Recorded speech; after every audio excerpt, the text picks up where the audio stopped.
Bonjour à tous et bienvenue sur boursicoté.com pour cette nouvelle analyse technique Forex, matières premières et Bitcoin avec une paire de devises euro-dollar qui repasse au-dessus de son seuil de parité. On avait connu une fin de semaine dernière avec ici une belle hausse qui avait permis de repasser ici au-delà des 0.9865.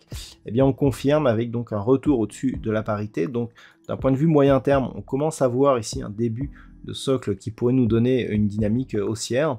Pour confirmer cela, il faudrait donc casser cette zone des 1,0120 et surtout cette zone ici horizontale avec ce double contact, donc sur un niveau proche des 1.0180. Tant que l'on est en dessous, on est au mieux dans une phase de neutralisation d'une dynamique moyen-long terme qui reste globalement baissière comme on peut le voir sur ce graphe.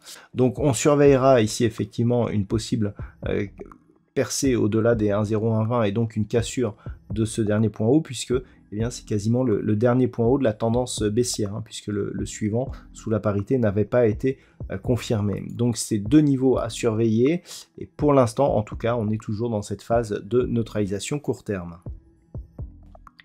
Sur la paire de devises livre sterling contre dollar américain, il semblerait là aussi que l'on sorte d'une zone de danger. Cette zone, c'était la zone ici des 1,09 à 14,70. On avait tenté ici une sortie la semaine dernière et puis on avait rechuté sous cette zone.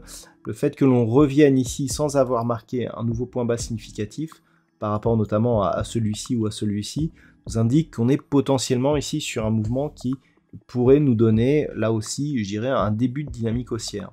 Pour confirmer cela, il faudrait repasser au-delà de la zone des 1,1740. Donc pour l'instant, on va surveiller ici la zone des 1.1470 puisque son franchissement à la hausse n'est pas encore totalement confirmé. On avait commencé à transformer ici cette zone en support sur cette phase, mais on avait cédé depuis. Là, le fait que l'on reste au-dessus de la moyenne mobile 20 exponentielle et que l'on vienne même au contact ici de la bande de Bollinger supérieure est plutôt bon signe. Donc à surveiller ici cette zone des 1.1470.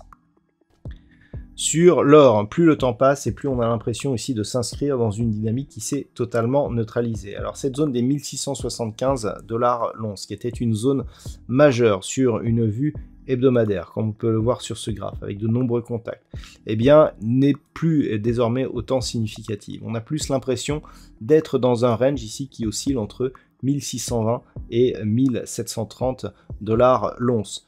La zone des 1175 est presque devenue le pivot, je dirais, de cette zone de range. Donc, on est globalement dans une dynamique qui s'est neutralisée, mais qui, d'un point de vue un peu plus moyen terme, reste tout de même dans une dynamique baissière, comme on peut le voir ici sur ce graphe, avec ici cette tendance.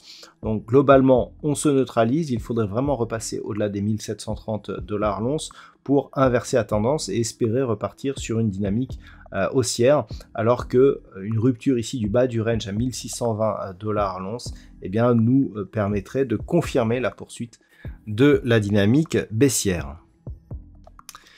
Au niveau du WTI, on continue à monter. La zone ici que nous avions, la zone de point haut que nous avions connue au début du mois d'octobre a été encore une fois attaquée. C'était donc une zone proche des 92 $ le baril. On a tenté ici un dépassement en direction des 93,50, mais pour l'instant, ça n'a pas tenu. Toujours est-il que depuis le début du mois de novembre, on sent ici que l'on a une dynamique haussière qui est en train de reprendre forme. Alors, c'est certainement une conséquence de la baisse de la production de la part de l'OPEP+.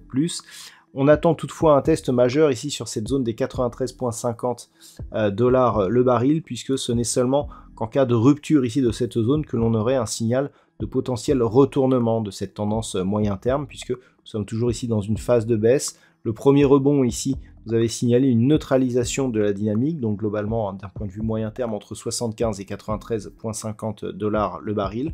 Par contre, en cas de cassure ici de cette zone de résistance, on serait clairement sur un mouvement de retournement qui pourrait nous ramener à moyen terme sur des niveaux largement au-dessus des 100 $ le baril. Donc attention à une éventuelle rupture de cette zone des 93,50. Et puis enfin, au niveau du Bitcoin, on préserve la zone des 20 000 $ pour un Bitcoin, mais sans vraiment marquer de nouvelles dynamiques. Alors, on a eu ici cette zone des 21 000 qui a été testée, mais il n'y a pas énormément de conviction. On pensait ici qu'on allait rester sur la bande de Bollinger supérieure, mais ce n'est pas le cas. Donc, la zone, je dirais, la zone de danger, c'est cette zone ici entre 18 500 et 20 000. Tant que l'on est au-dessus des 20 000, et je dirais même tant que la zone des 20 000 ici agit comme support, globalement, on peut parier ici sur un petit rebond, sans grande conviction, mais vous voyez ici, on oscille d'un point de vue daily entre bande de Bollinger supérieure et moyenne mobile 20 exponentielle.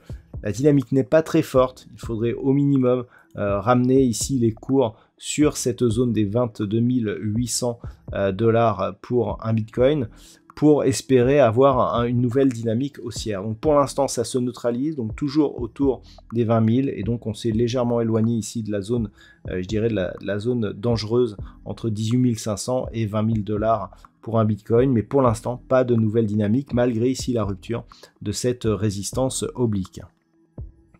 Voilà donc ce que l'on peut dire sur l'analyse technique de ces principaux actifs. Je vous souhaite de passer une très bonne soirée. On se retrouve dès demain pour d'autres analyses techniques, toujours sur le site boursicoté.com.